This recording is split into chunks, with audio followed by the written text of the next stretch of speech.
त्वद्विति येन सर्वमिदं तततम्। जो आत्मा अन्य में है वही आत्मा मैं इस देह में हूँ। सब मुझ में है, मैं सब में हूँ। जैसे एक सूत हर कपड़े में एक सूत है और सूत में कपड़ा है, अन्य नहीं है। तो ऐसे ही सारे संसार में मैं ही एक हूँ और सब मुझ में ही है, यानी मुझसे और भिन्न अन्य कुछ है नहीं। आत्मदृष्टि से अभेद निश्चय होने पर भय कहा वह किससे? जब भेद नहीं तो दुख कहा, अतः द्वैत ही दुख का मूल है।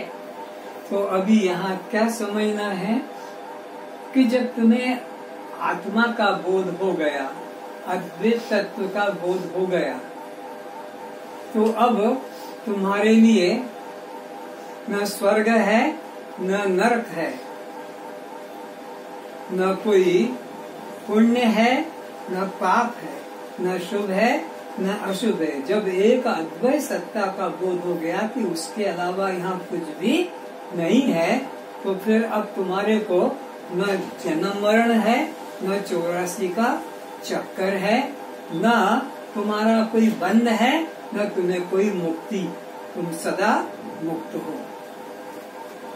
शेष कर्ता भोक्ता संग विकार एवं जगत सत्य की मान्यता, यह 4 भ्रांतियाँ इसी मुख्य भेद भ्रांति के अंतर्गत है। ये जो भेद भ्रांति मान रखा है हमने कि वो और है और मैं और हूँ, इसी के अंदर और जो 4 भ्रांतियाँ हैं, कर्ता भोक्ता भ्रांति, संग भ्रांति, विकार भ्रांति और ब्रह्म से पृथक जगत सत्य, ये भेद भ्रांति के अंतर्गत ही ये है। अगर भेद भ्रांति नहीं तो यह संग भ्रांति भी अब नहीं होगी। देह के अनुरूप अपने को मानने को संग भ्रांति कहते हैं। और कर्म का कर्ता और भोक्ता मानने वाले को ही फिर अपना पुण्य पाप का भय होता है। कर्ता भोक्ता मानने से ही उसको फिर पुण्य पाप और आवागमन का भ्रम आता है। तो इस कारण से यह भेद भ्रांति हटी तो ये सारी भ्रांतियाँ दूर हो जाती हैं। जीव को अपने अखंड आत्म स्वरूप के बोध द्वारा भेद भ्रांति दूर हो जाती है, तो फिर शेष 4 भ्रांतियाँ स्वतः निवृत्त हो जाती है। वह मूर्ख है जो प्रत्यक्ष चैतन्य स्वात्म तीर्थ का त्याग करके बाह्य तीर्थों में ईश्वर प्राप्ति के लिए, कल्याण प्राप्ति के लिए नाभि स्थित कस्तूरे वाले मृग की तरह भटकता रहता है। वो महामूर्ख है। कौन? जो हृदय स्थित परमात्मा में श्रद्धा ब्रह्म भाव न रखकर अपने से बाहर किसी कल्पित बद्रीनाथ, केदारनाथ, रामेश्वर, जगन्नाथ, उत्तर काशी या वो अमृत सागर, क्या नाम है उसका, जहाँ बर्फ का पहाड़ होता है, अमरनाथ, हाँ, इत्यादि, या काबा हज करने जाता है, या जैनी लोग अपने ढंग से पालीनाथ या और कोई जो उनके तीर्थ है वहाँ जाते हैं, वे महामूर्ख हैं। क्योंकि वो कल्पित पत्थर की मूर्तियों को ही तराश कर व्यक्ति ने उनको बिठा दिया है। वो आकाश से उतर के नहीं आए। जितने तीर्थ हैं जिनको, वो तीर्थ क्यों हुए कि वहाँ पहले कोई महापुरुष ने साधना की है।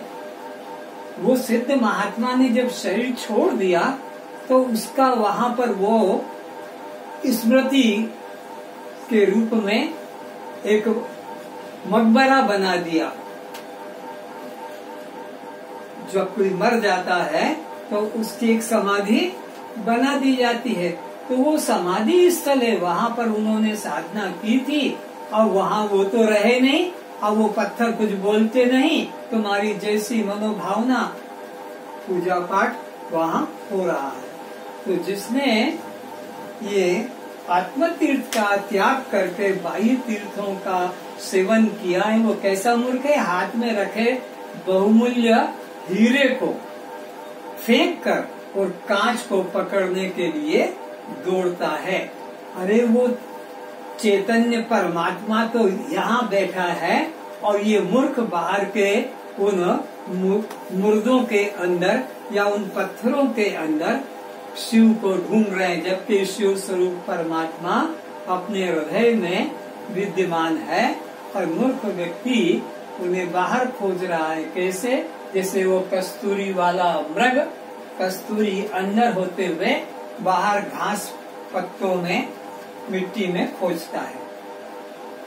तीर्थदाने जपे यज्ञे काष्ठे पाषाण के सदा शिवम पश्यति मूढ़ात्मा शिवे देहे प्रतिष्ठते। मूर्ख व्यक्ति, मंद बुद्धि वाला अज्ञानी लकड़ी के, कांच के, पीतल के, धातुओं की बनी मूर्तियों में उस परमात्मा को दिन रात खोजता रहता है, जबकि वो परमात्मा हृदय में बैठा है। पर मूर्ख व्यक्ति उसको हृदय में न ढूंढकर बाहर खोज रहा है। जो मनुष्य के द्वारा बनाया जाएगा वो परमात्मा नहीं हो सकेगा। मनुष्य को जिसने बनाया है वो परमात्मा है, लेकिन मूर्ख व्यक्ति अपने ही कल्पना से एक आकार देकर उसे परमात्मा मानकर उपासना करता है। कल्याण में परमात्मा इसी देह में विराजमान है।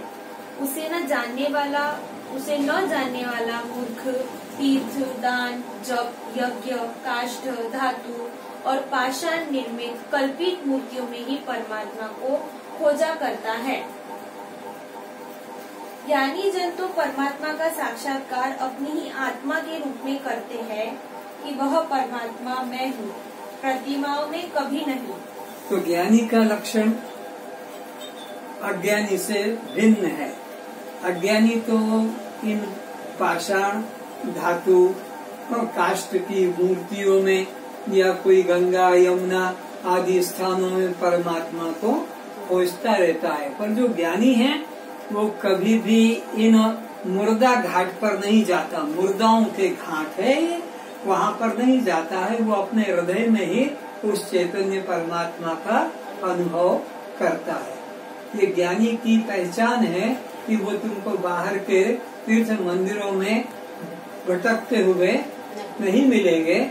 वो अपने एक स्थान पर बैठकर अपने ही हृदय मंदिर में उस परमात्मा के चैतन्य का सोहम रूप में अनुभव करते हैं। विष्णु, राम, कृष्ण, गणेश, दुर्गा, हनुमान आदि की प्रतिमाओं की कल्पना तो अज्ञानियों के हृदय में भगवान के प्रति भावना जागृत हो जाए और उसके द्वारा परमात्मा के सत्य स्वरूप को जानने की इच्छा हो जाए, उस उद्देश्य से की गई है। ये जो मूर्ति पूजा की व्यवस्था है ये किस प्रकार की है? जैसे छोटे बच्चों को वर्णमाला सिखाने के लिए एक एक वर्ण के आगे एक एक आकार रख दिया, ताकि उसके माध्यम से उस निराकार वर्णमाला को वो जल्दी से पकड़ सकेंगे। और आकार भी वो रखे जाते हैं उस बच्चे को वर्णमाला के सामने जो वो बच्चा पहले से जानता है। जैसे अनार बच्चा जानता है, घर में आते हैं, आम घर में आते हैं, जानते हैं, अंगूर आते हैं तो वो जानता है। तो उसको संस्कार डालने के लिए देखो बेटा, अनार का, आम का, तो ये उसके लिए ताकि वो आगे इस भाषा को धारण कर सके। लेकिन वो सदा के लिए वो अनार, आम को चिल्लाएगा नहीं कि का कबूतर का, गधे का। तो वो एक संस्कार बस दे दिया। तो ये तीर्थ मंदिर अज्ञानियों के हृदय में परमात्मा के प्रति श्रद्धा जगाने के लिए कि मनुष्य से एक ऊपर और कोई शक्ति है, उसका मन में श्रद्धा भाव रखना है। तो अज्ञानियों के मन में परमात्मा के प्रति श्रद्धा जागृत कराने के लिए इन देवी देवता मूर्तियों की भगवान की कल्पना की गई है। कल्पना ये वास्तविक नहीं है, लेकिन इसके माध्यम से उन अज्ञानियों को अब परमात्मा को फिर जानने की जिज्ञासा जगती है कि वो परमात्मा कौन है, कहाँ है, जिसकी ये मूर्तियाँ रखी हुई है।